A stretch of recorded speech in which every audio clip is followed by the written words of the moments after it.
o memu nsem amano ne nsem agudie mu nsem ne anigidie mu nsem eka ho bi aye ohomomo ne so ne cars ne ma wo mu a yesi ayera no ehu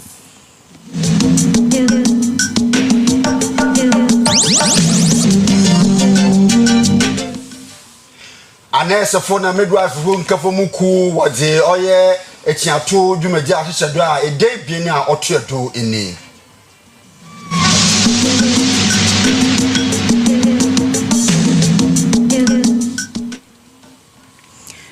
Yaba santamanta mo hanso apolisifoɔ mpanimfoɔ akye enipa ennan bi ye omututu so omudi nubone ho edwa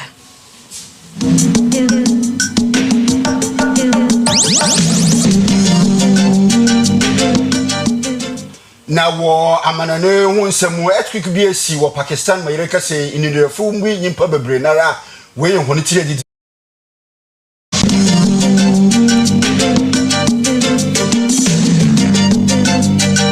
Kaseboy woni aso yase eye Newman College Department of Nursing was in krata sam wa ban mu nyina dimu afa nurse fo nka bo mu kuo mu krata sam so adimu o mo tete a nurse fo entunko bata hodo ni nyina o mo ye bi e wo Kumase atwomata chi man ye ben kwada so bra na beje ntete hostel facilities e wo ho o mo ko evening regular and afa weekend classes ya from 05558 052747 0558 052747 Boshe bonka bonnet ni na yenkania papa electrical gadget and home appliances in ara no boshe ba electrical so nkrabate ba san wo Kumase kropon mu PZ kejiti market wo yini ze yhwafe boshe ba building wo prisons roundabout na fe anti attack for building no mu wo PZ here TikTok and Instagram boshe ba .electricals and a message from 10536095966 and afa express group is say can show them amonone akuntum nsem yira fabada no Canada UK Australia USA Germany nara no nkrabata dunso wo manemu nyinara no mantem no wo nkrabata wo nti fra hone na wo mu akwanche na tue hono wona aka che 0249000448 ya so manumre eyeme mame efia nyakon papa bi enafi Uncle Ebo Baini Abusiafo kasebo no entremu eni ye hyase afrim ahye bedwafie mu nene mente me ho ase ni penjem pridu bi ekoso ho nom eyeden ya eye enyamonka na eye electricity company of Ghana omo containers ayese ayera wotema port no ho nsama ne nsembisa ene koso o ahye bedwafie mu awosoafo a wo hwa ho ne ne nsam so jonjana po na omu bi se bisa ne se containers na ewei yese bisi ewotema port ho ayese yahu bi wo hehe na omu bi se bisa ne nsam antikoye achiniye ese enyirai onka se enyirai wonso se ntesa ene ho nsama honorable Collins Adoma Komensa ya o ya ranking member ewo energy committee no so na wo hyase ya nsam no koye nchini ashubi ewo mrachibedwe film dom ko mrachibedwe fie e kire se minister for energy on minister for jonjina po mra bonti no meka kire Ghana for se containers bi o ka se aira 1003 ene akiri no won samra no meka kire Ghana for se enyirai na ewo port Onya for Collins Adoma Komensa mrachibedwani ema afija kwa bre no fa bato mpeso aso o deputy ranking member edema energy committee e mrachibedwe fie and then na committee na hia na mo twetwe nkomo efa sa containers hu eno o ka che jonjina pose containers na oba abonti meka che Ghana for se iron on samra abonti no meka nchom se enyira na containers no ya hu be 2600 plus so wa ma meka na che se eyade a some of prepare no de beto Ghana for any no nya ne kwan so now is that let's wait and reconcile the figures to see what it means, and let's be very frank. There was a rush into the media to create a certain impression that something was done, something wrong had happened. That was it. Now we are being told that 2,600 something have been found at the same port. So let's. Gentlemen, first of all, I think that we have to be consistent. He said, oh, the minister's tone is now different. And that what they heard on TV or radio is that containers are miraculously missing. That's a very mischievous way of presenting the narrative. No. Let's face it. Then it makes it look like the minister went and said miraculously missing. No, you said that. Look, that's what that's the implication. No. Chairman, I'm minister and I'm a member of parliament. Please, when you were speaking, I kept quiet and listening. No, please. But why don't you marry the two?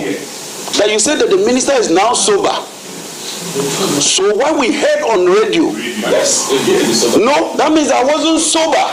To make it clear that I've always been sober. I've remained consistent. And I said that it's a committee report that was sent to me that 1,300 of the containers, when they couldn't find them, you can say they are missing. But if something is missing, you look for it. What is wrong with looking for missing containers? What is the problem? Let's even assume it's missing. Let's take it that they were missing or whatever. But if they can't find them, they are missing. If they were not missing, they would have found them. If it's missing, so, but you are saying you held a press conference and said they were not missing. You were categorical, and then that is the so let it be so. Now what is the issue? Then where is the argument? There's no argument. Anasa phone na midwife phone kabomuku a wo omanika na wo twotwem no wode botu gode wanye abana konta se apam bia oda abanje adwuma na abane mfanye adwuma nti no ye wura da mbusumi mu a ne da otodo ebienu wo befiri oye etiato dwumaji bi ase a wode honi mfiri bogu fom nkakra kopembre bi ne yere kase enne no ye enne ebiena wode da medwumaji no wode asehyedo na ewurom wo oye omanika na mu nyina assistant public relations officer Mokuye Ora Philemon Japan wa humanodo yammo madina yanyini di nkomo e na yenhwema honin samanesi wekosi Ora Philemon yammo akwaba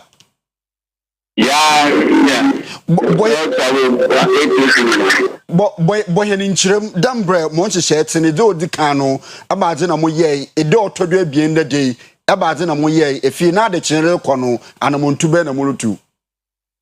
All right, thank you. Yes, I say the whole roadmap on the 2nd of June. Now, 2nd and 3rd, now, yes, red band and a headband. In the echo hospitals, now go there. Yes, the poor now midwives are over now. What about red band? Once and nobody Juma. It's in there now. Yeah, the red band. I don't know. Air baby. Picture of Saracon or spot of June, you better draw all OPD services. Now make that OPD services now. Or a general OPD, antenatal clinic, postnatal clinic, a mental health unit, ENT services, eye clinics, HIV dot na facilities na wellness clinic na oyade bekwe. So all these facilities now are plus others plus emergency services. No, we are withdrawing those services now. OPT them 4 to 8 con or 9th. No, we are then withdraw services totally. 9th of June. Not no. Enti chire no muye dembra morite yo olobo bonu ho akwaya se be no beta ase day 4th dikasi on the 8th no withdrawal of all OPD services dikasi withdrawal of all emergency services no total withdrawal of all services no on na from 4 to 8 no difference be no wom difference mean there from 4 to 8 services no oh yeah one hour 50 hospital no one showing because OP them got to less in the clinic mbia na bako ni na mabubo di ni na akwa nurse fu nyi ho but by that time now nkofu why operation one yaraba ni mu yedi nti waji one ato ho ni na what into them couple day you be showing until then we be start one we are hoping that by 9th no we start one na ama say abandon thing and ka say they are not said by 9th they want the charge why you be transfer na obiara mbejuma from that time oda na wala transfer hona wadwalo ko abana ya sabia foforo na da nkwankwa ya sabia enye na ebe chede one for one ko I sabia ya na dey may can you there from now up to 9th no we are of the view that nipa na no happen mo kufie onko fia ono na obepe bi akọ but enkunya next enko to next bia wo hospital na midwife bia wo hospital wo there o ba da jo ya she and what we no kra no wo free etuatu ase day 1 day 2 abesi day 4 ayere kan wa asemi impeyfo nto nsam fra mo wanyimu ndzi nkomo bia assist to the wanyimu no kasa mo atwa asensana my own social media any there watch your cat there ye ko strike na let the phone paying so me be one stay word on one share students na rotating nurses and a breakaway groups one share tree on your social media no yen crofon na kasa na we paying for no we won't be more crossing ngakamba na wo because them conditions free onye na nkoche obi aka next thing next kakraba once them conditions become okay that's the only release why okay ora filmon ma yen na wase enwumbre e wo ber na wa mandibo wakase boedo me da se da we tie fu na answer enti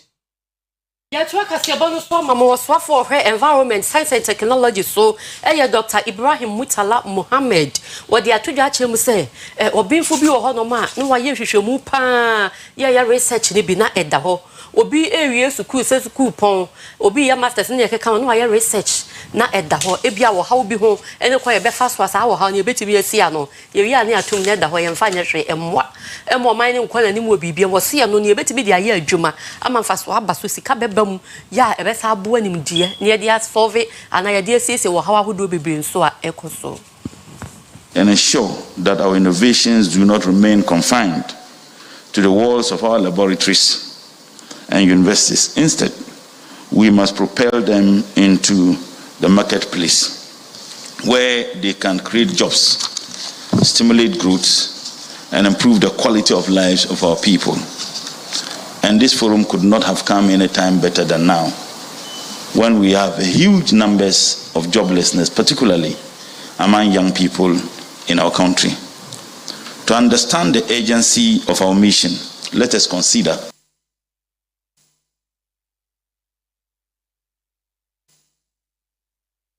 the current landscape of innovation and research in Ghana. According to a 2021 article published in the Colnet Journal of Scientometrics and Information Management, Ghana ranked among the top 10 countries in Africa for scientific research output. Yet, despite these impressive statistics, we find ourselves facing a significant challenge, most importantly, the implementation of those research outputs. The 2024 Global Innovation Index ranked Ghana as the 133 economies featured. This indicates that Ghana is not doing well in terms of innovation capabilities. The gap between research and commercialization remains very wide. This gap is not merely a statistical anomaly. It is a barrier that hinders our progress and diminishes our potential. Successful commercialization is not just an ideal, it is a reality. Wo asante anafo police atenakase afamu obekwae no in the day aposi dwumaku no weji oye nyipabonofo anan bi hodun kunyuma wesu hone peche ni nyina da aposi fa na muntu aworutu na wode tu ndubon no ntano ho dosa no waachi nyimpa na no obekwae wonim potema wosusude ndubon ho dwumaji no wodi pa Ashanti South Police Command Bekwae a police form wa ha no modi dwuma so a watimi aboa etu nipa binom a modi enubone ho dwa ene bi wono so okura etuo ene eho neoma a wodi bedi bone ewo manmu watimi hyewo mu nyina a wodi wonu kogina emrana no ose Ghana fo nyina se yemmoa se de be ya obetimi etu sa nipa bone fo eso sa na asumdwa nyina ehwe wo Ghana ha ne yensa etimi aka inte de odi tu edwane anamo aprosifo tu say ye beko erukasem edutumonim say aprosifo sabre ni achi abrantie bi efre no Yusuf Mohammed ana akodie ewo no ho na ye betumi aka kire musisi ane say etumi dina kogina asani bia ama meka say amare mande no ewo aprosifo kukum say onna ho obra ye di asem no ewo court na se ni breso no omudi wi a asotwe a se ye de mano ne de amano nti se be ka se progress report on ye di kan no na no abrante no ogina court a yedi na sem esan se IGP ahye yense aposifo Ghana man nyina ne enkoso anya djuma yema ye homre so se be ko wurikasem na asomdwe be nti no yenya yewo Ashanti South region hanso yema ye homre so sa anunti ama akwa hodo efa so di prosi eye adwuma nyina no ya pagem ebi ni ye friend soup operation ebi ni patrol ebi ni snap check ebi so ni intelligence gathering. That's intelligence gathering. And say yedi yasu tie ya hwehwe ni ahwe ewukasema amanfo asuso mbedie na anono na aboaye ma etumi akɔkye enipa bi ewo eye manso adubia mpotem ho anipa ye nipa omudi enubone hudwa omoton ama mrantie ni mabawa momunum mano bofo madwim no moye niema ense ne mpata e de nyina yenim ni ya friend wunim red ani nyambra sama e de ba o man mu ya demo eba Kumasi kropo yi mu ya ahema no bi ya omo Kumasi dwoma omo ne NDC ewo twaka ebo John Dramani Mahama semu se eja tagana mampani abaso papa echemu se waya de wona bam ne nhihye yemu no ama dollar no se de sidi na matwu an ama dollar na ho de ne sa ya akrohwe a ne na ya mfamfa ya wo ba fom enti de omo kana sa mo dwuma ene omo sika sam atoto yie sa na asante bantam so afon so omo bona baso esese de na kandie yete no aboa amakumase eniema asesa na aka Asante mines asega yede ma no ene sei ye hwese ye to abani wie ye no busumi enum pepepeni ye hwe niema wo ye ma Asante mamu ha na se o my God na nyina na epura join enti ase so ye ya hima fo de ye gira ho ma Asante man ye hwe ye wura Yansha Yura, Regional Minister, Mr. Frank, Odene Maya, Yansha Juma, Walpo, Emma Santamai. Yes, Asha Yura, Maya, Odena Maya, Eyan Zuba, Alusu Juma, Sunkoso, Emma Santamai, Ama, Usumi Numi, Yansha Kutua, Eba Santamai. Naya de Baye Jamran Swa, Yura Zuba, Yasha management or the Amas, a Jadifua, Yawa, a Jayimu, Kajetia, Ahano, Nadia Wata Womano, Aya Yura, Afra Onunsu Juma dia Wamo, a project as yeso, and Yura Mahama, yet I was say, Ahima for Nina Musa Yadia Seta and Mount. Nabemba be away, Nina, and your papa Pia or Tiny Chi, and see and what to me as I dear way. Yamami Lodina, young Casa and Yawumuda, Yamoya Papadi and Yawudin Boda, Moma, Yeriasica, Yadolasia, said your museum was Yamana Papa, who passed me, Yapa today, Papa Yassi, Yadana Papa, and I dream. Let's say, say as a side from a Ebaway, and then so now you're watching your side. You are a Romania, Michelle, baby, or meets you, I dream power when you're in your age, our power, go with you, a Yawa, you are the end, I am a Mirondina. Yes, I know I see you. If you say, what dream power in my Ura, and a man who or mine, Yahaonia Mania, or the Abuaya, one Mexicano, about from my yes, I'm a Yenianum, a Vita for Yenianum magazine for a man back from you, most wanted to know Maniso, Manimuaye, now on my gun and Sunyana Suji. Yes, I did upon Yansubian, and so I say, Papa, Sanadia, Yenina, and our woman, a mere dinner bay, said what drive you before home, Wabuaye, Watia, Wabetia, you must obey Yamaye, and Saya Washa Siano, all my dollars in Samra from Baby, my citizen, and Peja, no, my gun and from Fan to my penfra. Invitati school at a cheful in Payinfa, what down or make conference of heads of basic schools. One ikui why honin shemida odikano kra wo oboase emande de dwumadina ase no wapa wo mpanyimfo bia worba ya aba no difo ewoku na no no na owura George Adetin ono na wato ama no oba yegomtenyi ede ama ikui no le sede ehwemfitati school na ohaw bebre na wo papa nkankan yiwu masua enenumu akade no wo hia biye papa nti aban na nkrankro mmo mfitati school nkankan wo oboase na numpotem. Well, ya fadi swemu. Some of us ekurase and yet tonight ya ko school ni ade ade. Ye hu ye ne say teacher for mu share nkura me sua ade. Na edru so ha ye kotwe na ya bomodin ya pass ya ehia abetima me akoye. Nti ye de enim e wo so hwem ene say ye prepare ye wa so wa prepare wo ye wa sua dia na jo satana ye ni electricity kan ne light lantern no wa so enu ne ye di sua dia kakran na ya twon so hwe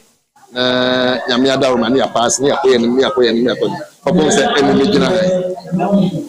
and nyema ba be improve say kura bi ene wo mpesu so ni kanea ba bi an kanea ho classroom block and enye kura is far improve than what we used to have. They say abefo computer ba we ba nyema be cost then so and e do so retam more practices are yet too much to the sense say kura dey rationalize say no. A group pempenso because teacher for and facilitated that and for me it's wrong. I mean, no matter how you see it, no matter how you look at it, it's wrong. Yeah, throw your hands in despair. Say, oh, I'm buying for textbooks in my, I'm buying for chalk and I say marker in my, into yet war and chabby. I was saying, yeah, it's me code deep, yeah, they are fire. The first one, the boy schools. Now, Miss Encourage you, say, moment, say, oh, schools, you say, almost train, I'm a then about. Almost sure. If you want more approach, no more office, MP, ever, more approach, no more form of problems, and day. And na yen shop my the first one, the best of all challenges I had. I'm on now, my penny, John Damani, Mama, he say. DC Medanase. So a point be a mefasu be a head teachers no. Ama improve education, teaching and learning. I want this street no. Me show mobo say amo. Say abrewa yi poma kwama na adom ye ne na wotwe aye besemu yi e na BEC nsohwe no JHS3 for no kwotro na sade be ye na bi mu benya akade nyina ama na si no Otafo constituency ma chebedwani honorable Eko Vincent Asifua ono Oyerepa breakfast show OBS dwumadi a na ya mensa eda no na wotena adwam ene ne mpanifo aka abom o de mathematical set ye ya ma set akoche school bi no ma KO Methodist ni school ahoduru bi eka ho. KO Methodist GHS ewo asante mantem hanamo ene jumedia yebedi yabeche masset ewo empesua so hanamo na enkwala ebobo mo ho a nyame adoma na wotwe ayibisim no omkwa akotro BEC and the OBS kind courtesy the member of parliament for Otafo constituency honorable Eko Vincent Asifua wama masset say yenche school eni empesua so nanso also awesome Ghana enti no yenche ne baabia enti ne edibia ba AKO Methodist igusu ayeche na yede amankwale ye hyenkwala ne nkran se exams a omo kwakotro no momuhu no omo nkotro no omuntwa na dachi omu nyina nso me mpanimpa entijumedi eye OBS project a ya bepiem o KO Methodist GHS ye GHSB KO Methodist GHSB a ye becho omo masse bi stress kakra ya damwase e wa de fefa moya maye yani sopa senya modwene mo ho no yesre otwadi ampo nyankopon se onwene mo ho sa na makoma so ade nyina no onyema mo ye the member of parliament na se wa kire odo wa anyiyim ye wo menhia south but we free tafo ade bia amana so yeso a ne eka nyina ni se other stakeholders other MPs omususua no mu se ye nyina ye Ghana fo itinia maba ye Ghana fo eneche ye da mo ase. Now, Living Waters Beth Shada Ministry, yeah, as a free wage in fee edu num enum. Na in the war a fashion mono and wabon modern work weapon Oyerepa Ghana Children's Home, which range and cafe, walking one other ya, in Yama bit then turn and wa and more anonymity, Yama what you see one who in the Sika, what they akama, oye in Yan Cafe, de one more modern one from bois, as a phono, mobile bois, no so. Not from job by one potema or one or due to the money.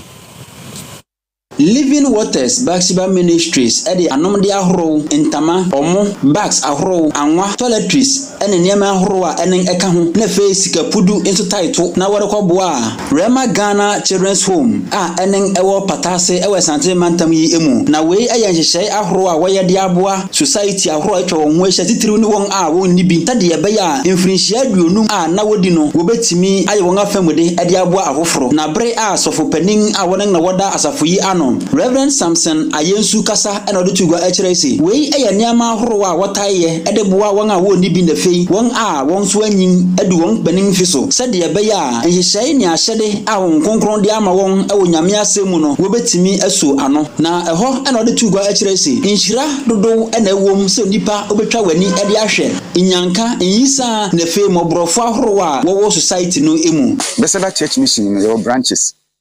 Now your branch back on Living Waters Bethesda Ministries are your abripo esubonti. You share in Kwan say Nyame asem James 1:27 and I'm di kaka asem. Na you say wokọ akọhwe ekunafo nyanka ne adiesa. Ene share in Kwan na ni nyina mu no so no asoro no branch na me kan asem Living Waters Bethesda Ministry you did 25 years. Na yen 25 years na you did. You can who say you be include sa activity say be ko baby nyankane eyiwo na yakoyo madoye nti nyame asem na hye nkran ma ede ba rema hasi ye hwe nkola na sitre na ni se omu hinamoa esese ye ta ba besra wo mo na ye no mu didi nkita ho na ye ni mo ye ne ma ede bre wo mo de say de mo nyina mo toilet roll nkola nta de samina emo anwa ene niema etiti sa ni nyina eka ho bi drinks ene sa ne nyina sika so 500 Ghana cedis 5 million ene ede ka ho na woni mpanimfo ahuru a wowo asafo mu ena ediru na achi na fei asafo mma na fei Reverend Bofa a wonen so odi akotene ewo dwumadi ni mu ena ekwai na ho ena opening a wonen so oda Rema Ghana ano Mr. Samuel Eugene Esare enso ekasai na okire na ani so ekire ise imbrebre ehu abehia se niam ahuru a wode abai ebeboa ema mofra no anije awie won peye aye enije ekese pande ma orphanage children kosenye obi bia na enyane sa and they market 31st May of 2025 no and they sa afi konsansan ni chi ye embabium entino ye da ministry ni say asese na kopon onhira won onye omukese na onye omakoma so adini na ema bebi bia omkom sashi na ye omudi sa adowe abre nkwala no na me onye onkese ni we me fi wonder or see say why na amana dia wan ma ni na kopo bibi obi be ma obi bia no so obe ma ni sana omo kakai onkwala we akkom sase di food items any amount we so no abre orphanage children na kopo ni we in fi wonder.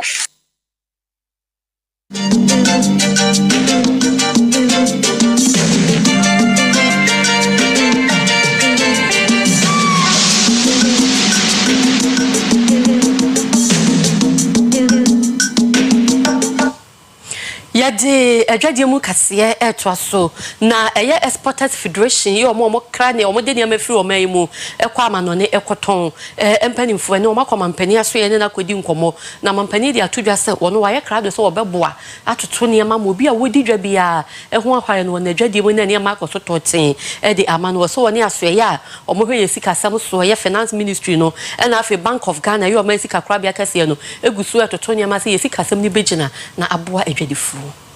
The appreciation of the cedi, the reduction in the deficits, and general macroeconomic stability, return of investor confidence, and all that. And so I can assure you that in managing the economy together with the Minister of Finance, the Governor of the bank, you can count on us to make sure that we manage the economy properly. Oman Ghana ritu anamong ahro said yebaya sikasem ni asetenim ebe konkan ewo oman ni munti enhihye ahro nara na bring oman panin John Dramani Mahama the fe NDC abang no ede egu akwan so rehwe said yebaya oman Ghana sika no betimi agina nanso na break akrani na amafo ebe hwa Ghana sika no erinya anwodin yi a enen no yerehwe se benya nsakrai ewo amafo kutokum the fe nyuma ahro so a enenye ye ewo oman ni mu eyi nam so man bring Oman John Dramani Mahama ene Exports Federation Asia said ya nema horo ene yakra edifi ha eko amahofo sokoton enya sika de ba no ebetimi akonkan na efe nso no de yakra ede ba oman nimu nso no ene nso atimi atumpom na bre a Oman John Dramani Mahama erekasa wo Export Federation bre a wotu anamongo sra no ewo presidency eno de tugwa ekrese imbre Oman Ghana sikasam no erigina ne nanso na ene ngwaboa ema niam yakra ede kwa amono no atimi The recent appreciation in the value of the cedi is one that we have kept watching as the cedi started to strengthen and the dollar depreciated. With our A-level economics, we all know that it's a balance between imports and exports. What it means is that it makes your imports cheaper and your exports more expensive. And so there must be a fair balance to try and achieve the true value of the cedi. And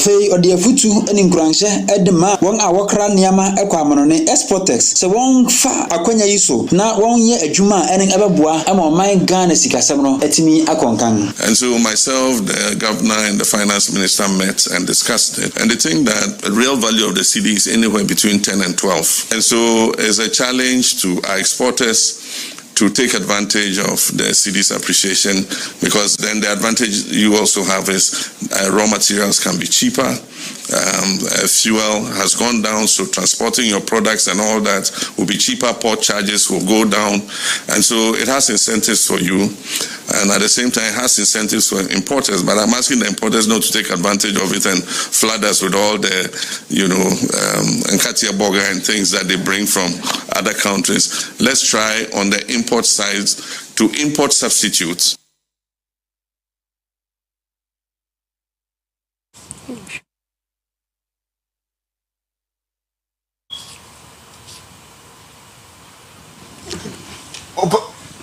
I want to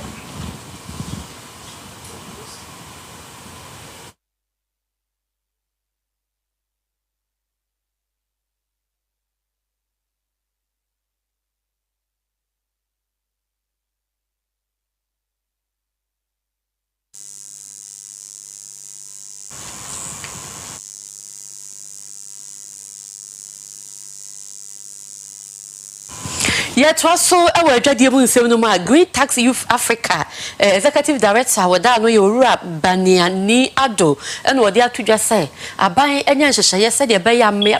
doku da na yentumi neji to ni besi sini nyina na yetumi ajeje to no kambo ma yesiti etia and a botwa na aboa mo man sika sam agina ebetumi aboa ma yentotoye ene ne oma hodo bibiri agina nti government so sure say sika ya chia for this number of years and say was a young 5 year juma bina omo said you omo nye juma mbe ya no mbe juma ya na emboa mo no muso mo mbra tax bracket no also tax na infanya ipotujuma. Executive Director ma Green Tax Youth Africa Mr. Beniani Ado ena wode kokobo le fei enhye soronko akwama Ghana fo nyina siyenye hyehyɛ ahoro yebetimi sɛde ɛbɛya ɔman tax regime no netitiriw ɛyɛ mmea bi ɛte real estate multinational retail operation ena fe informal economy no yebetimi ayɛ hon hyehyɛ sɛde ɛbɛya ɔman ne to ahoro a enen enwin ɛwɔ hɔ no wɔn atimi ɛso ano na enen aboa ma ɔman no enya sika de ayempuntunwuma ahoro na ɔde nsɛm ahoro nyinara tuugwa bre a wɔre yɛ adwumadi soronko na ɔde tuugwa kyerɛ se mbrebren abange ma nani nkɔ asoɛ ahoro a wobetimi enya to afi hɔ sɛde ɛbɛya ɔman ne mpuntu so no ebetimi akɔnka. So ade baako so ɛwɔ hia ne sɛ yɛka ɛtoɔ ho asɛm a mbre pii no government na ɔhwɛ ɔman no so no ɔmo nhyehyɛeɛ no ɛkɔ ndimboa ɔmo a sɛbi o ɔmo nni bi ɛkɔma ɔmo bi mu nti ɛna yɛka ne sɛ progressive and regressive taxes nti because now regressive taxes no yɛkasa sɛ nhyehyɛeɛ bi a yɛahyehyɛ wɔ hɔ no obi a ɔyɛ final consumer a ɔbɛkɔtɔ adeɛ no ɔno mu na ɔbɛtua mmɔ na yɛka sɛ government ɔmma ne interest ɛnkɔ progressive taxation na ɔngyae sɛnea ɛbɛyɛ a yɛbɛfa ɛno ho so no ahwɛ right. Ebusane ye ka o de Oyerepa TV Bruno nsia kase bo na rehwe ye twa no ha ba ye ba awkensi mu nsam woto do enije sem ba ye baba na exam no ne nsam ebawie kase bo na amamu.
Awusa anwumre yemu adwo na yemu akwaba de dusu no eye agode mu nsem CK Akono wakasa afa coach Otto Ado Blasters of Ghana coach ode ne ho nsem aba anwumre a ye de bi ebe chewo ibedi nkomo ewo Ghana Football Association omo say Nations FC ene Baseke Holy Stars game no omguso a wo mo ehwehwem afi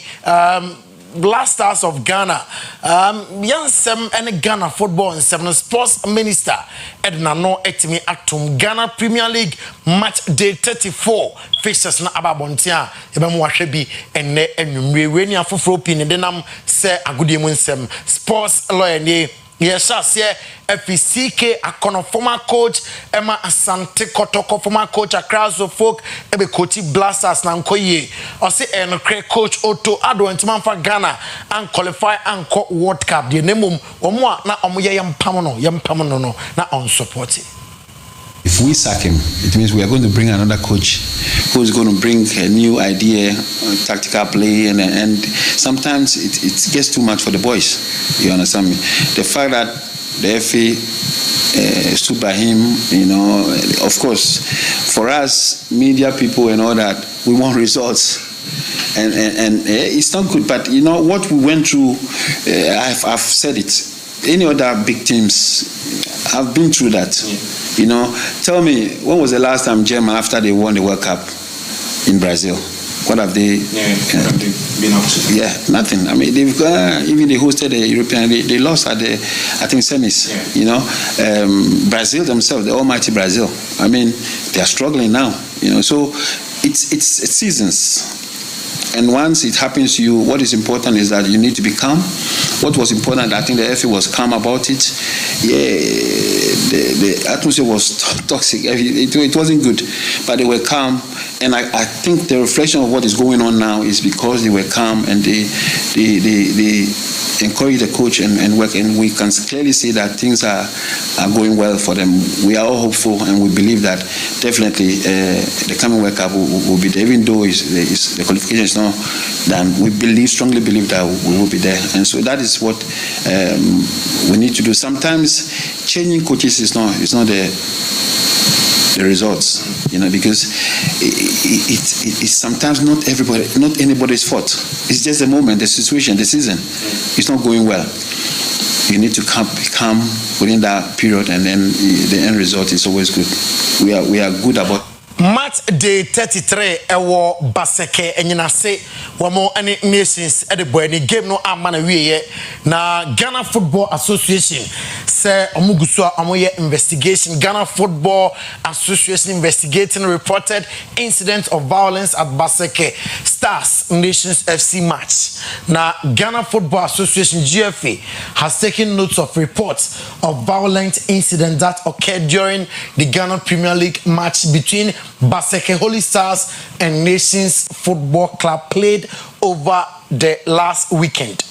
The association has commenced a thorough investigation into the reported incident. The Ghana Football Association wished to ensure all stakeholders, including clubs, players, match officials, supporters, and then the general public, that it remains committed to safeguarding the integrity of the game and will deal with all issues arising from this matter expeditiously and decisively. We urge all parties involved to cooperate fully with the ongoing investigations. Further updates will be provided in due course. Signed, Ghana Football Communications. Omuchem say na no game etodwa Baseke no mguso a omoye ehwehwemu na ombehwe se pepepe ebe adwuma very soon. There was say omde ba efa sem ho bia abeba bonten Ghana Football Association sem eno honorable sports minister eden sem atodwa Kofi Adams, sports and recreation minister,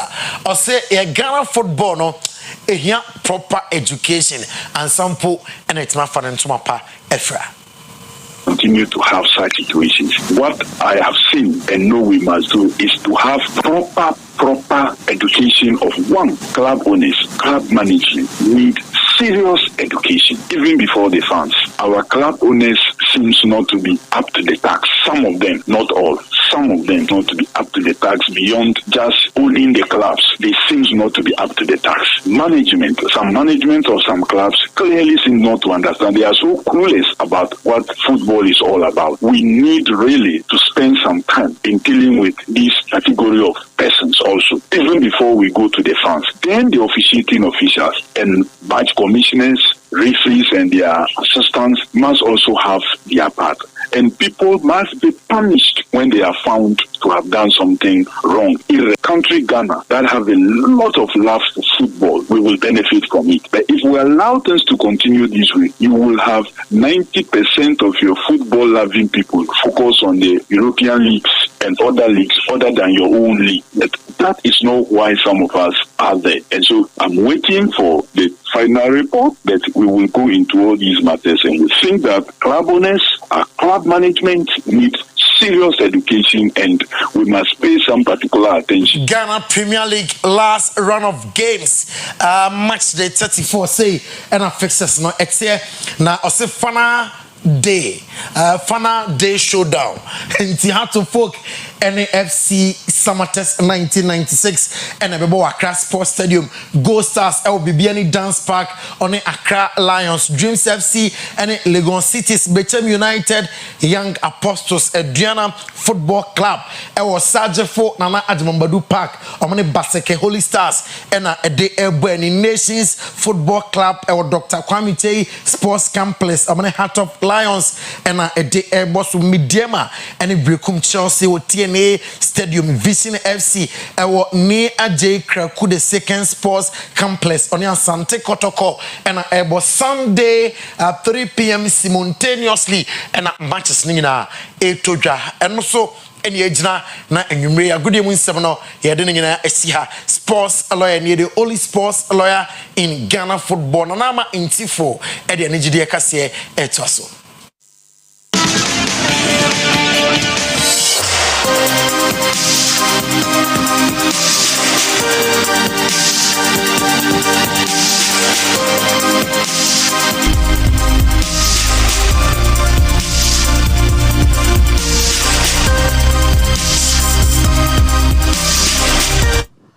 Arisma Mama Joe, Mama Kwaba, Ebakasi, so a brasso, say you call entertainment news, Simona, and Sama Tojano, Edibi Esum, Midin, Edi Nanama, Intifo, Nasashe, and Nasa Quantre, Nyama Woodwa, a Kamu Magana, and so Yenisika, a film moving to Ghana, Oba, your Biambia Hudo Pia, Oma for fee Amanone, Eba, a consider one as a Moba and Stasho, and none am so, and my despite, rather Kwame Despite, or Nasa Doctor, or say Kwame Despite, so a beautiful for Quadi, a Kawan, a Casa Hudo Niguma, a automobile, Bizoma, and Namso, or Mount Bifam Amanone, a barber share, a consider one as a Maba share, and your mom will swat their men and so, a generating income at the amount of my Ghana.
For no ekosho mani so ade ekosho cast ni wiye no ene anso wa PSA Esther ene Empress gifting so ehugina simpie so e de nwom ejeje omanfo ani.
Ebusia ekwowie ewo Nigeria memuna Ruby Ejoko ene Makmodu omu nyina eye Nigerian actors anase omu yisini ewo Nigeria Nollywood industry ni mu na wotwe ye omode ayefo echencheche ahyehye so a abaye the talk of town anase udu Nigeria ene abaye from tintan so a obia e ka ho asem.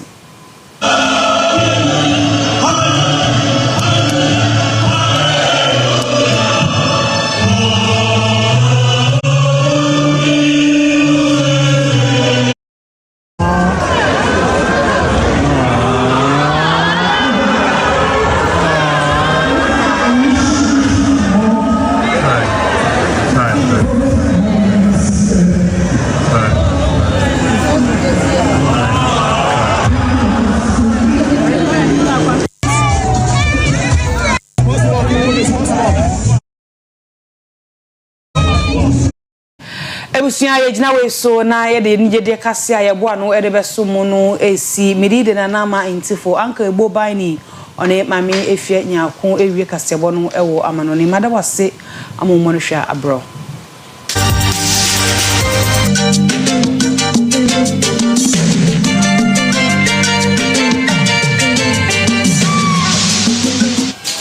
Abusia fo ya damase amama koba ya kwahwe ni gidie ni agudie mu ekasebo ewo yensem emu ya damano ne nsem ewie na ya demo ko eye Pakistan omukro pon kase etofu mionu Karachi emu amane ya yensa ka kiremu a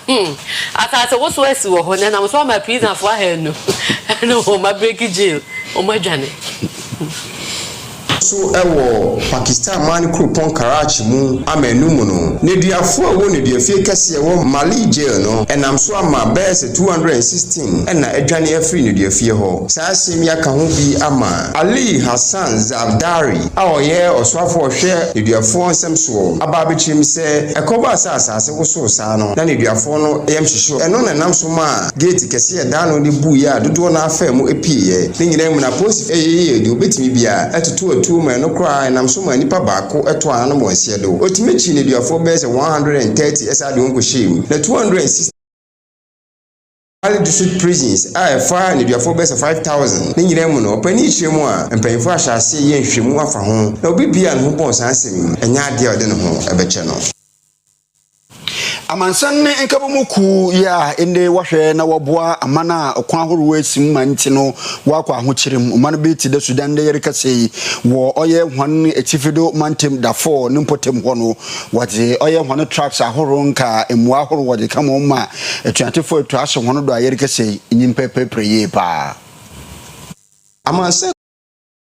Dwai enuane enuro ni nsuoguma odeko North Darfur no amemfo bi akoka ne kwema ma etututu akoso nam so ama sabre kasa nipa bi ato anu monse do enkra ni kiremu a atoyenchem nyina ekokosi wo ekoma enemu ena masekuba tampanifo abebu nkonta chem se enipa wafri mu bi eye bambo adwumayefo bi adrobafo ena bi nso yetememufo ni nyina mu no obi antre ne nsa ewo Paramilitary Rapid Support Forces de enso ababo ntia ba se enye won ekodi ewu na emom Sudan akofo no na ekodi ewu no saa sem yakwa akoyare ho sempa nam so ama Sudan aban so abeyi ne ho no akyem se onim ne esi saa mpotem ho no hwe na nka ono kware ni beji sa masekubu atade aduane mpotem ho efi saa bia ho ene fasha akoye baabi a akoni ti ama komprada na esi ho eye den na aduane ko ho akoto ehye ahyen no eso ya de kase bode si na ya se abo tatia so betwa nsu a efri maba o ma so ya sebi eye Newman College Department of Nursing was in krata se ma dimo so o monte tia nurse fo ntu pesa o ye BSc nursing top up e wo diploma na pesa ye top up na general nursing ene ye keka ho ni diploma in nursing o mbe ni nyina ama na degree in nursing na o mo be ye ama wo e ho krata se ni bibia dimu e na afi akade enso wo ha o mo de tia nurse fo no o mu wo kuma se atwama tachiman ya ebe kwada so weekend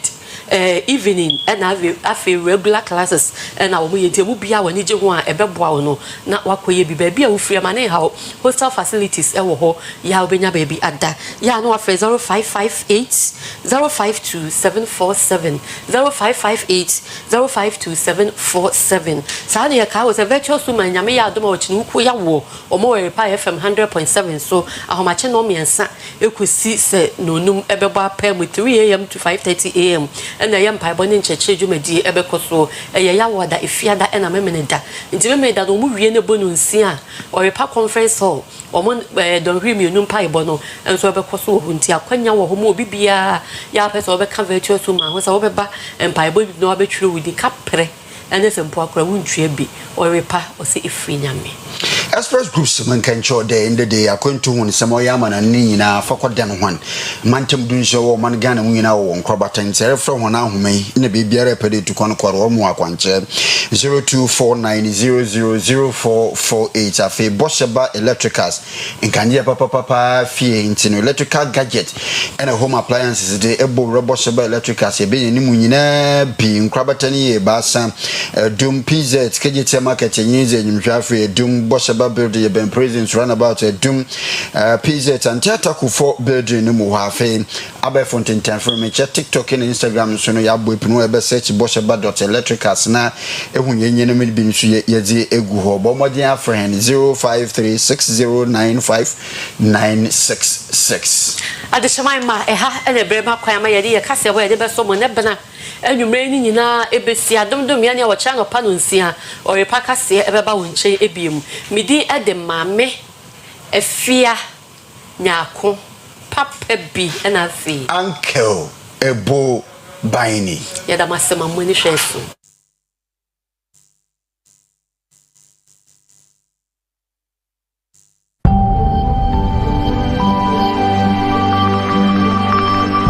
Oyerepa TV Evening.